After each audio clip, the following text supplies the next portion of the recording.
BSc part third. आज हम नई यूनिट शुरू करने जा रहे हैं, विलयन सॉल्यूशंस। किसी भी दो या दो से अधिक पदार्थों के जो आपस में रासायनिक अभिक्रिया ना करें, उन्हें मिलाने से समांगी मिश्रण बनता है, उसे हम विलयन कहते हैं। जैसे सॉल्ट सॉल्यूशन, नमक का घोल।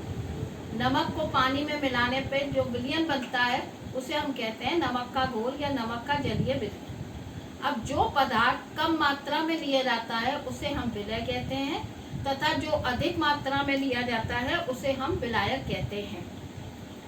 उदाहरण के लिए सॉल्ट हम थोड़ा सा लेते हैं तो इसे हम विलय कहेंगे, और पानी अधिक मात्रा में लेते हैं तो इसे विलायक कहेंगे, और इन दोनों से बनने वाला समांगी मिश्रण जो है इसे हम कहते हैं नमक का जलीय विलयन।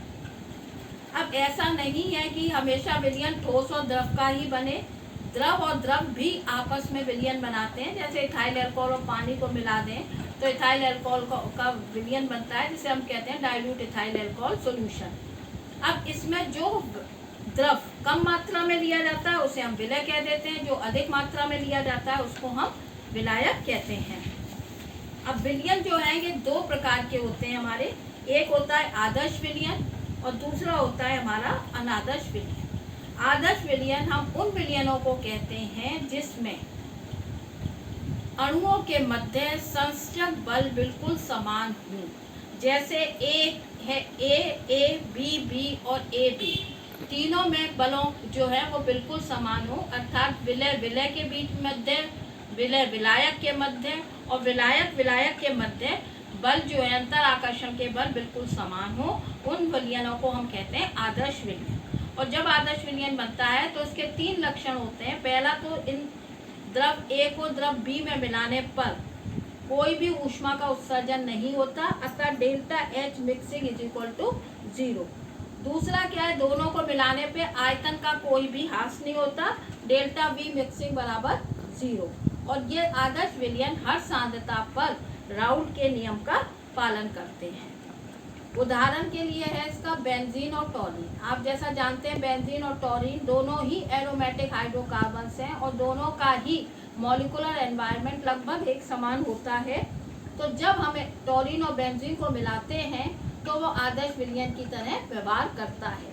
परंतु अगर वास्तविकता में बात की जाए तो कोई भी विलयन आदर्श विलयन नहीं होता, सभी अनादर्श विलयन होते हैं। परंतु जब इनका तनुकरण किया जाता है, बहुत ज़्यादा मात्रा में पानी मिलाया जाता है और अति तनु विलयन हो जाते हैं, तो वो विलयन जो है वो आदर्श विलयन की तरह व्यवहार करने लगते हैं। अब राउल्ट का नियम, राउल्ट के नियम से पहले आपको बताते हैं अनादर्श विलयन। अनादर्श विलयन वे सभी विलयन हैं जिसमें संसर्जक बल समान नहीं होते, अतः ए बी बी तथा ए बी के मध्य जो आकर्षण के बल होते हैं वो समान नहीं होते, और इनके बनने पे डेल्टा एच मिक्सिंग का मान 0 नहीं होता, और इसी प्रकार इनके बनने पर डेल्टा वी मिक्सिंग का मान भी 0 नहीं होता। और अनादर्श विलयन किसी भी सांद्रता पे राउल्ट के नियम का पालन नहीं करते।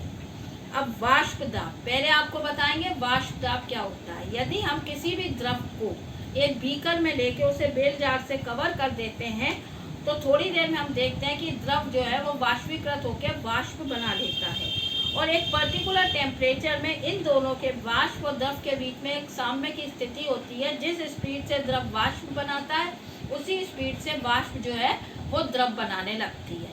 ऐसी साम्य की स्थिति में वाष्प द्वारा द्रव पर डाला गया दाब वाष्प दाब कहलाता है। वाष्प दाब कहलाता है। अब है राउल्ट्स का लॉ। राउल्ट्स लॉ ये कहता है एक निश्चित ताप पर किसी विलयन के वाष्पशील अवयव का वाष्प दाब उसके शुद्ध अवयव के वाष्प दाब व विलयन में मोल भिन्न के गुणनफल के बराबर होता है।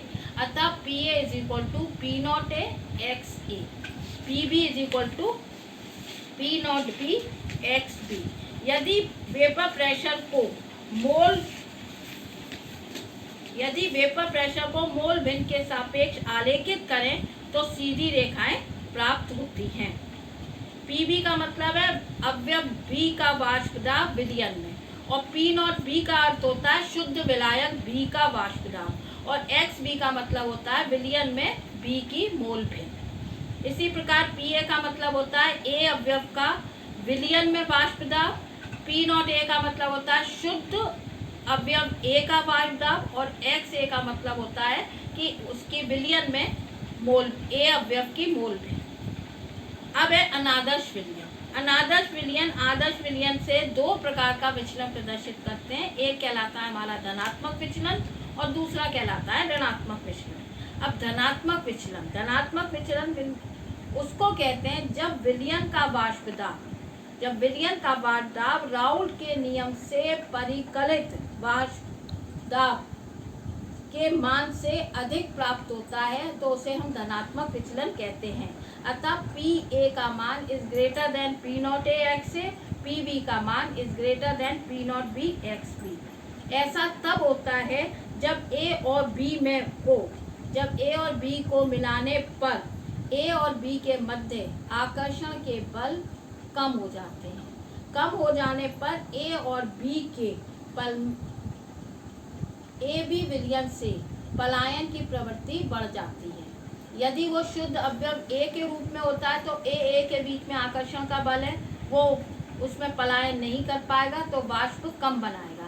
इसी प्रकार B का है शुद्ध अवयव B है तो B के बीच में आकर्षण का बल है तो वो उसमें वाष्प नहीं बना पाएगा। परंतु जब हम A को B में मिलाते हैं और इन दोनों के मिलाने पर A और B के बीच का आकर्षण कम हो जाता है तो A और B दोनों की प्रवृत्ति हो जाती है, वह अधिक मात्रा में वाष्प बनाते हैं और वाष्प दाब का मान परिकलित मान से अधिक हो जाता है। इसे हम कहते हैं धनात्मक विचलन। इसका उदाहरण है इथाइल अल्कोहल तथा पानी। इथाइल अल्कोहल जब अलग होता है तब उसकी वाष्प दाब कम होती है, पानी होता है उसका वाष्प दाब कम होता है, परंतु जब हम इन दोनों को मिला देते हैं तो इनका वाष्प दाब जो है वो परिकलित मान से अधिक हो जाता है। दूसरा उदाहरण है इसका ऋणात्मक विचलन। ऋणात्मक विचलन तब होता है जब विलयन का वाष्प दाब राउल्ट के नियम के परिकलित मान से कम प्राप्त होता है, उसे हम कहते हैं ऋणात्मक विचलन। और इसमें PA is less than P not A XA, PB is less than P not B XB। जैसे उदाहरण है इसका एसीटोन एंड क्लोरोफॉर्म। आप सभी जानते हैं एसीटोन हाईली वॉलेटाइल सब्सटेंस होता है। अगर इसमें हम थोड़ी सी सूक्ष्म मात्रा में क्लोरोफॉर्म मिला देते हैं तो क्लोरोफॉर्म और एसीटोन के बीच में इतने आकर्षण के बल हो जाते हैं तो ना तो एसीटोन ही वाष्प बनाता है और ना ही क्लोरोफॉर्म वाष्प बनाता है, तो जो वाष्प दाब होता है वो कम हो जाता है। इसको हम कहते हैं ऋणात्मक विचलन। अब आपको नेक्स्ट टर्म पढ़ाएंगे। फिर हिल गया तो बंद कर तो दिया। फिर